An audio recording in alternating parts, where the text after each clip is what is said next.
and welcome to A UHC Recorded Round, Season 2. Ooh, village. Let me go and grab that. So yeah, this is a UHC Recorded Round. Fruit always makes that joke, so I have to. And yeah, basically we have an interesting little assortment of game modes this season, starting with socialism, which is the one we're going to have in every season, as far as I understand it. Ooh, perfect start. Basically, yeah, that's just kind of your standard affair.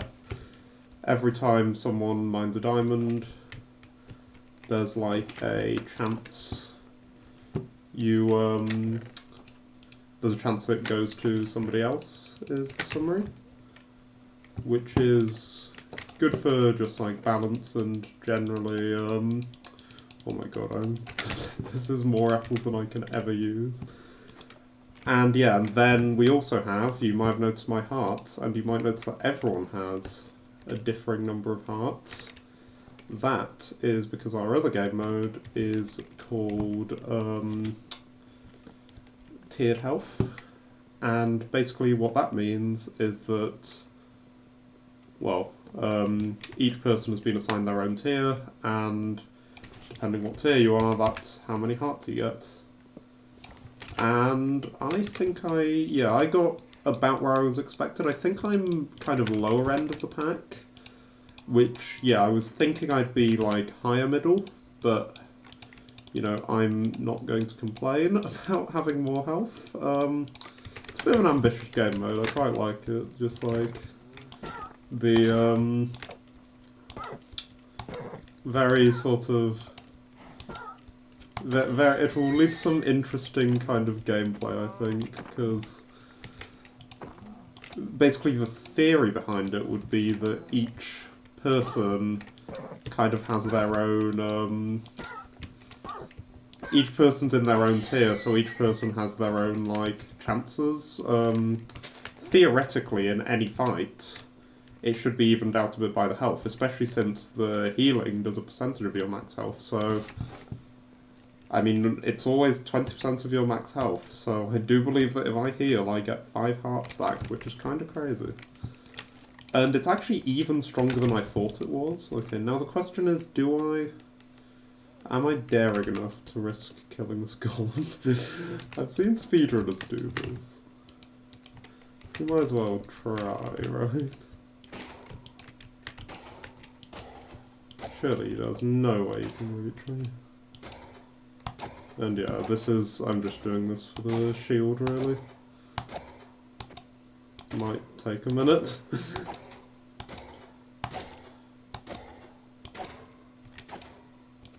And yeah, of course, there will be quite steep consequences if we fail, but we did not. Awesome. Okay, this is such a fantastic start. I was not expecting this. And yeah, as for my strategy for the season, I really don't know, to be honest. I'm sort of caught between, I'd say, wanting to what's someone? No, it's someone else. Yeah, I'm sort of caught between wanting to play. Oh, okay. Bit of light, it looks like. But yeah, I'm sort of caught between wanting to play like a safer, more conservative game and like rely on my health to get me through at the end, and wanting to hunt because to kind of use this higher health I've got to my advantage. And I've not quite decided which of those approaches is the more viable one. So yeah, I think we'll just kind of go with the vibe, go with the flow. You know, obviously I like going out and killing, but that'll just depend if I feel in a position to do that. And yeah, I think overall it's going to be a fairly classic Talon POV if you're so yeah, if you're along for that, then if you're up for that, then feel free to join me for the ride. And I think this one, I'm a lot less likely than usual to die / take an obscene amount of damage to PvE.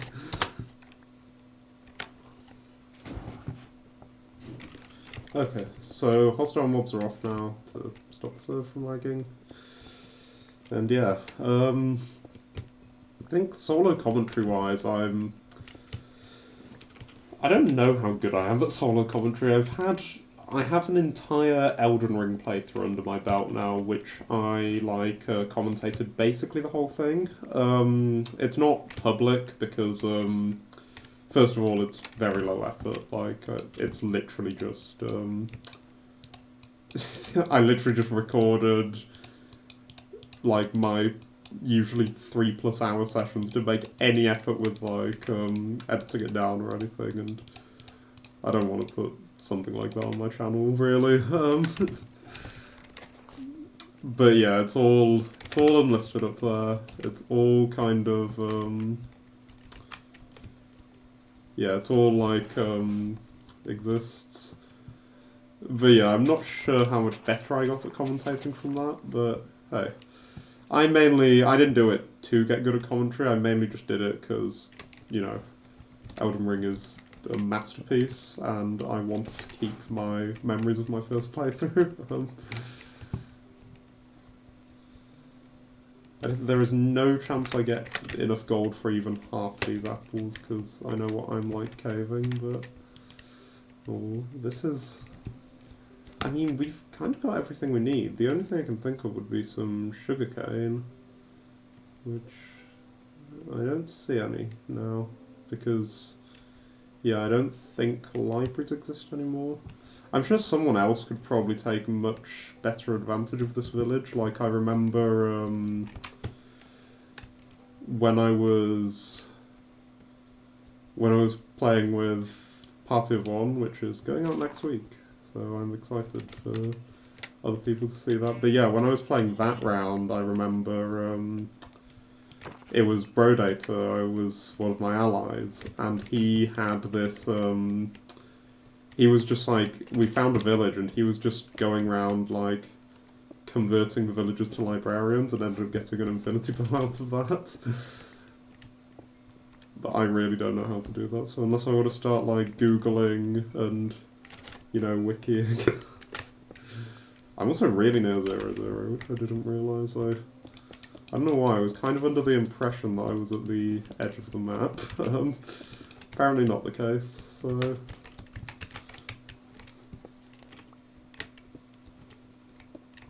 Oh, that's a 9. Somebody's here.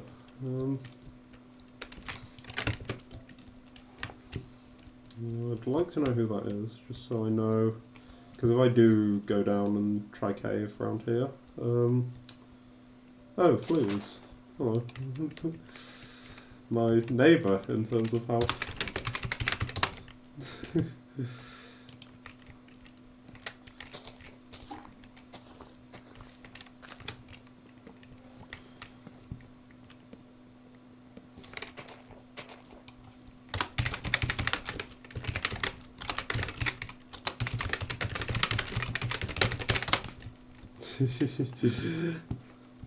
Why not?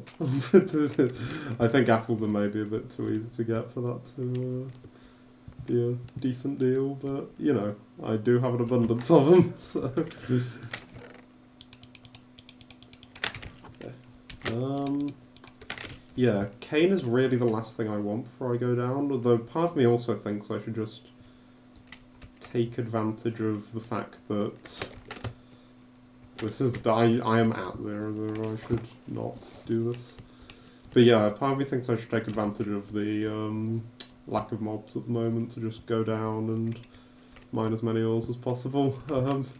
Especially since I've got water already, so I'm kind of as safe as one could hope to be in the first 5 minutes of the game.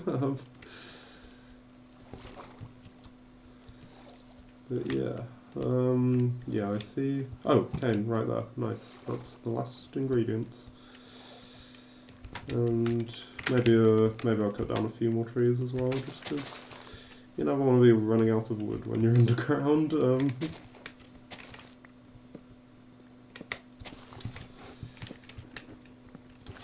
But yeah,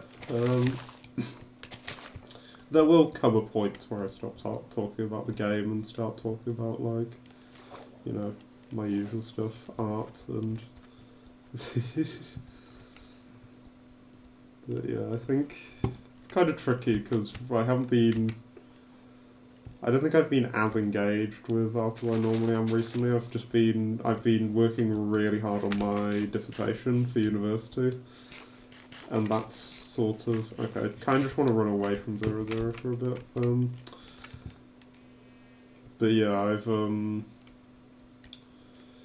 been working really hard on my dissertation, and that's meant I don't have a whole lot of time for, you know, playing video games or reading non-dissertation related books, although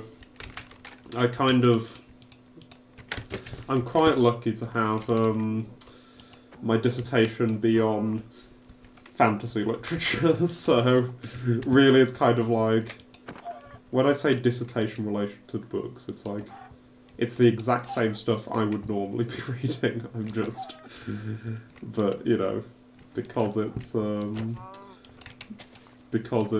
got, because it's like, you know, literary fantasy, it's, technically could be construed as for my dissertation. Another village. This one will be looted. Oh, wait. How did I just come to 0-0 while trying... Oh, this is the same village I got turned around. That looks like Americ, although I'm not entirely certain. Okay. Yeah, so... I've read quite a few books. I might as well just go on to books now that I'm here. Yeah, so I think the most recent book I finished was A Wizard of Earthsea by Ursula Le Guin, and I adored it, honestly. It was such an incredible read. It's kind of... I never like, I'm normally not like when I first, like, found it, is what I'm trying to say, I guess, is I was quite apprehensive just because I saw how short it is.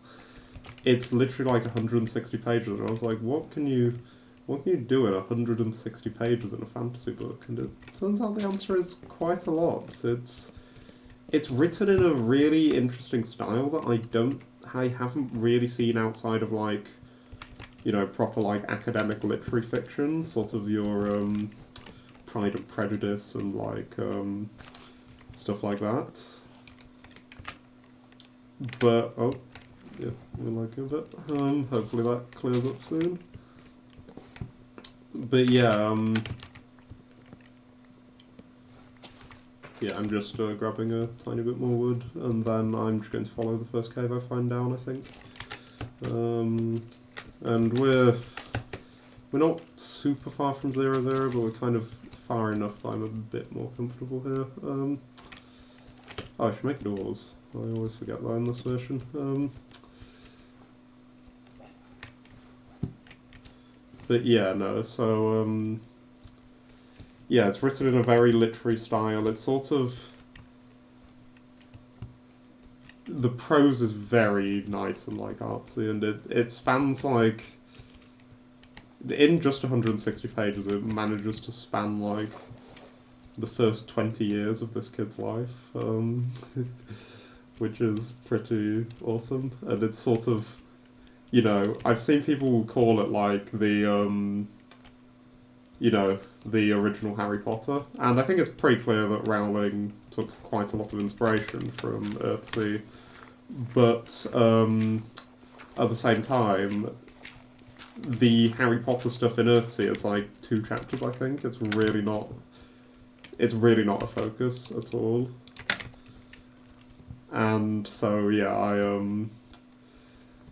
it sort of starts out as like this sort of Harry Potter, you know, wizard school where kids learn how to do magic. but then it sort of turns into something completely different. And yeah, I think the other thing I loved so much about that book is the world. I am an islander. I grew up on a pretty small island called Rhodes in the Mediterranean in Greece, and yeah, I just kind of found I love the depiction of like a world where everything's an island, the sort of the seafaring, like, you know, I've spent quite a chunk of my life on boats. You're not telling me I got turned around again? You might be. Okay. But yeah, I spent like a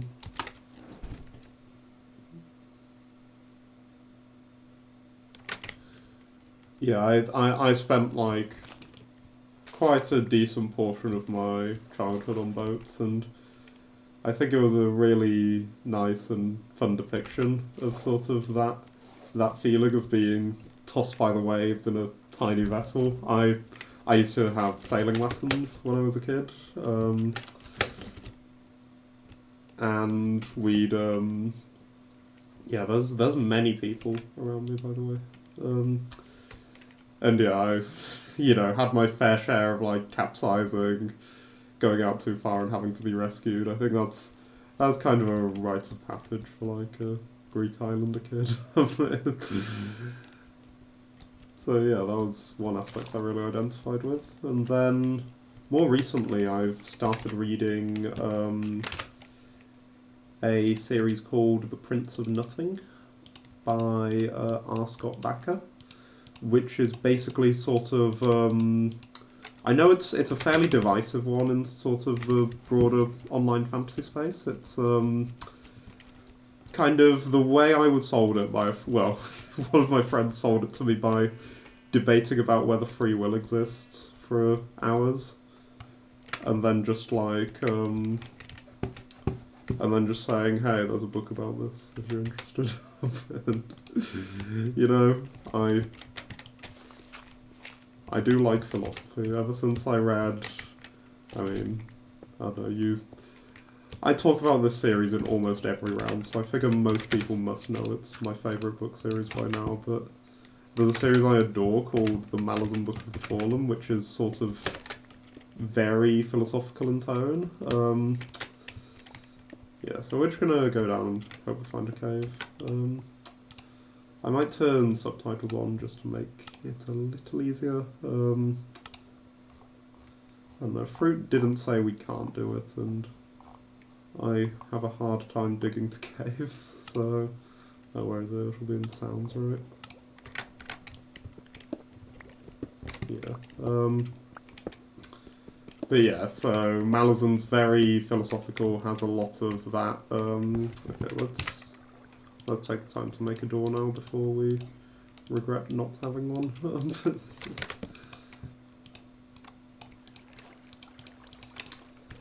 Yeah, it's sort of I'd say its main conceit is that it has this gigantic cast, probably of like 40 plus characters. I might also slash Fulbright just for now, just so I can see why I'm mining in this water cave. Because ordinarily I really like using torches, but that's not really an option here. So yeah, and yeah, the idea is that it shows you all of these people with completely different lives, completely different backgrounds, and it's really interested in exploring how all of them see the world, and you know what? I was as well, so... I would say that in that aspect it very much succeeded.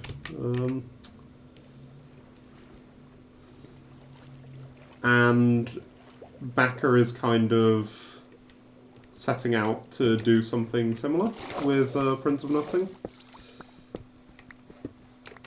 Yeah, I'll just keep strip mining down here. And yeah, so far it's like... I think it's a really interesting book. So this was the pitch my friend gave me. Oh, end of the episode. Okay, you can hear about the Aspect Emperor next time. I will see you in the next episode.